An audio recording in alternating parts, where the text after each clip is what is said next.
ओम श्री साईनाथाय नमः। ओम श्री साईनाथाय नमः। ओम श्री साईनाथाय नमः। सभी साईं भक्तों को नमस्कार। साथियों, कथा प्रारंभ करते हैं। पिछले भाग में आपको सुनाया था पंढरपुर, जो कि शिरडी से काफ़ी दूर है। वहाँ से एक महिला बाबा के बुलावे पर शिरडी आई। बाबा ने उनका स्वागत किया। सभी जितने भी व्यक्ति वहाँ मौजूद थे द्वारका माई में, जैसे बाईजामा, जूताई, केशव, तात्या और भी अन्य कई लोग, सब ने उनका स्वागत किया। अब आगे चलते हैं।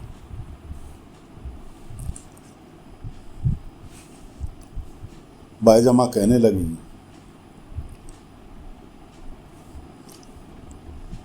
कि अगर तुम साईं की बहन हो तो मुझसे भी तुम्हारा रिश्ता जुड़ जाता है। क्यों?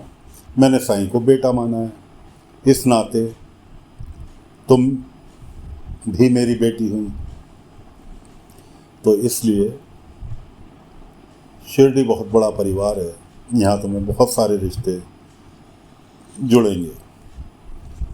अब जिस कार्य से वो आई थी, बाबा ने बुलाया था, रक्षाबंधन का प्रोग्राम चालू होता है। आरती की थाली जो बाबा ने सजा रखी थी, जिसे देखकर उन्होंने कहा था कि साईं भक्त अपने भगवान की आरती उतारते हैं, आपके हाथ में आरती की थाली क्यों?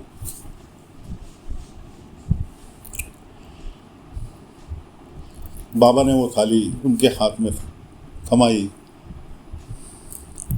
और कहने लगे कि अब रस्म भी अदा कर ली जाए।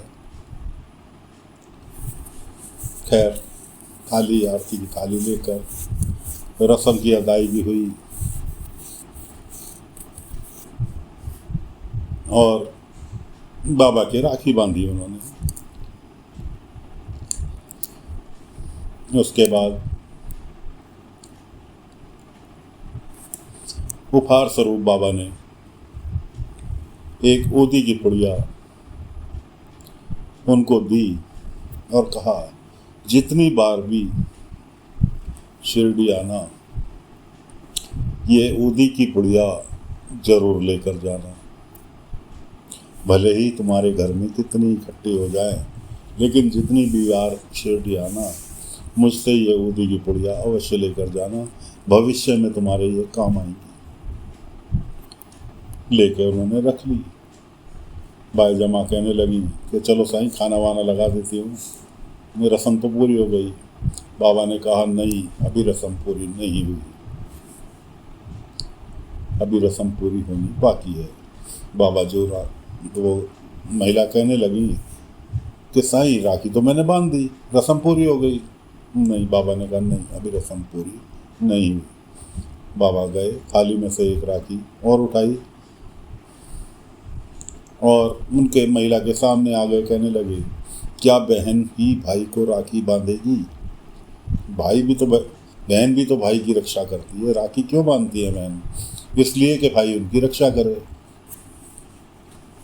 तो क्या भाई ही रक्षा करता रहेगा, बहन रक्षा नहीं करती भाई की? तो इसलिए भाई को भी तो राखी बांधनी चाहिए। खैर जी, बाबा ने उनके हाथ में राखी बांध दी। कहने लगी, साईं, मैं तो शिरडी आकर धन्य हो गई। अभी तक हम सिर्फ दो पति पत्नी थे,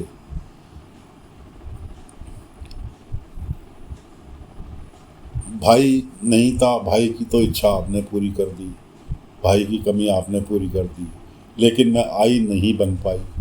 बाबा ने कहा, सब्री रखो, ऊपर वाले के घर देर है, अंधेर नहीं है, कब किसको क्या दे दे, इसलिए सब्री रखो, ऊपर वाले पर श्रद्धा रखो। और यहाँ आकर तुम दो थे, तीसरा भाई मैं मिला, और चौथा, पांचवा, छठा यहाँ आकर तुम्हें बहुत बड़ा परिवार मिल गया। देखो, नंबर 1 आई मिली, नंबर 2 जियोताई। इस नाते ये तुम्हारी क्या लगी? जियोताई कहने लगी बहन लगी मेरी भी। तो जियोताई के रूप में बहन मिल गई। केशव तात्या थे कि 2 बच्चे हैं, ये भी तुम्हारे रिश्ते में कुछ ना कुछ लगे। तो इस प्रकार से रही बात आई बनने की इच्छा, ऊपर वाले पे विश्वास रखो, एक दिन वो भी पूरी हो जाएगी। बाईजामा से बोले, बाईजामा तुम्हारी बेटी शिरडी पहली बार आई है, क्या इसकी गोद भराई नहीं करोगी, ओटी नहीं भरोगी?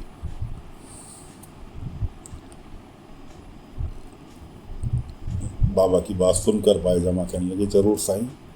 जियोताई ने, बाईजामा ने, दोनों ने उनका जैसे महाराष्ट्रियन कल्चर के हिसाब से स्वागत होता है उनका स्वागत किया। उसके बाद जो बाबा ने पहले से ही खीर वगैरह बाईजामा से बनवा रखी थी वो सब खाने में परोसी गई। इस तरह से रक्षाबंधन का त्योहार बाबा ने मनाया। अब चलते हैं उन महिला के पति की ओर। उन्होंने अपने जूनियर कर्मचारियों को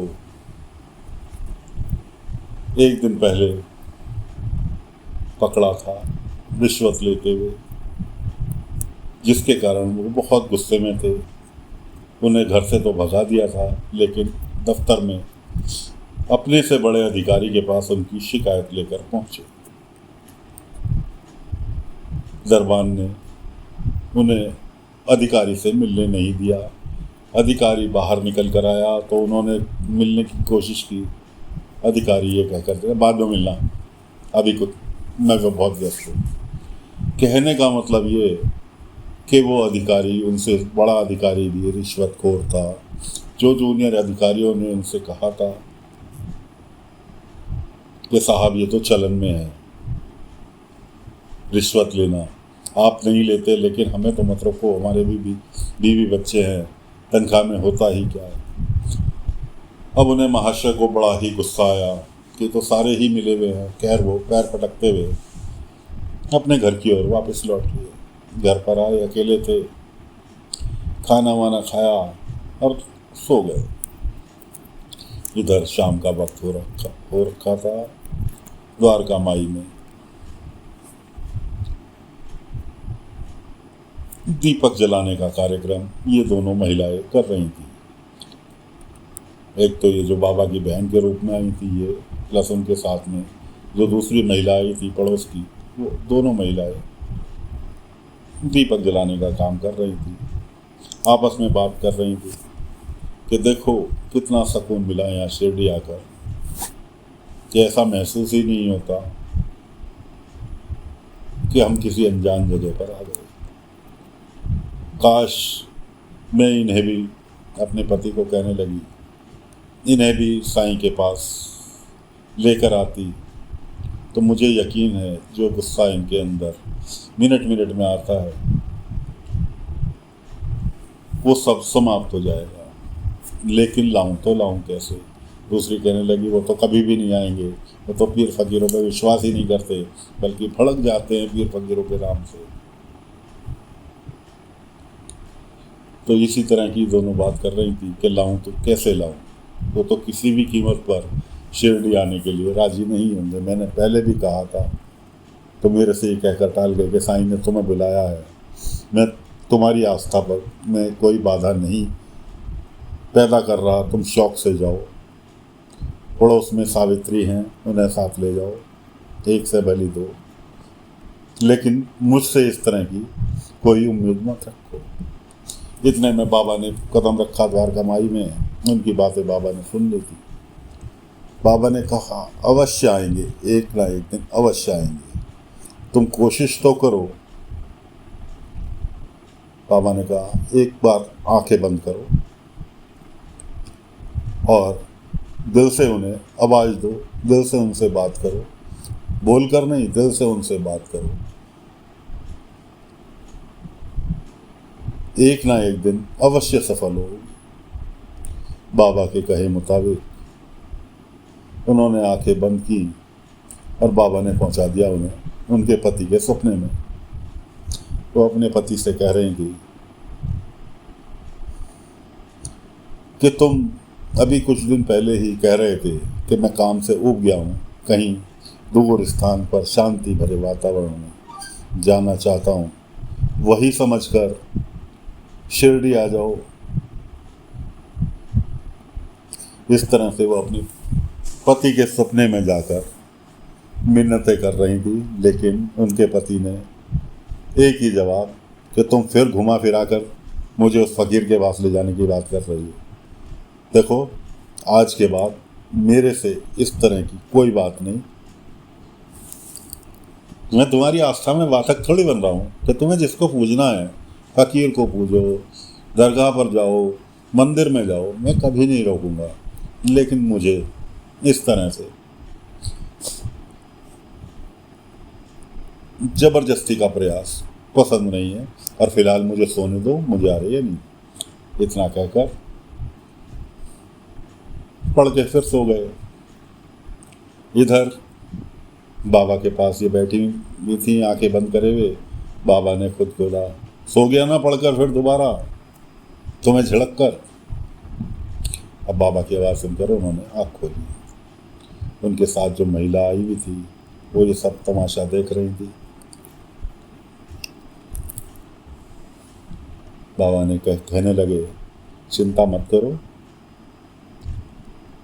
जब जिसकी किस्मत में आना लिखा है आएगा तभी। हमारे तुम्हारे प्रयास करने से कुछ नहीं होने वाला, लेकिन इतना विश्वास रखो, एक ना एक दिन उसे शिरडी आना ही होगा। इस तरह से बाबा ने उन्हें समझाया और फिलहाल दोनों ही महिला द्वारका माई में बाबा के पास रुकी हुई हैं। सुबह उठकर देखभाल भी करती हैं, साफ सफाई भी करती हैं और ज़्यादा से ज़्यादा इस वक्त बाबा के साथ बिताना चाहती हैं। तो दोस्तों, फिलहाल कथा को यहीं पर विराम दे रहे हैं। और जैसा कि अभी आपको कथा में सुनाया कि आंखें बंद करो और पति को सच्चे दिल से याद करो। दोस्तों, आंखें बंद करने के बाद आदमी जिस चीज़ का ध्यान करता है वहाँ पहुँच जाता है, लेकिन उस पहुँचने के लिए आदमी के शरीर में, इंसान के शरीर में इतनी शक्ति है कि उस शक्ति को जागृत करना होता है। वो शक्ति जागृत करने के लिए ही हमने अपना दूसरा प्रोग्राम ध्यान योग शुरू किया है, जो कि प्रत्येक रविवार को आपको देखने के लिए, सुनने के लिए मिलेगा। अगर आप अपने अंदर की शक्तियों को जागृत करना चाहते हैं तो हम प्रोग्राम के साथ जुड़ें और उसका लाभ उठाएं। फिलहाल आज्ञा चाहते हैं, अगले अंक में फिर दोबारा आगे की कथा लेकर हाजिर होंगे। आज्ञा दीजिए। ओम साई राम, ओम साई राम, ओम साई राम, ओम साई राम, ओम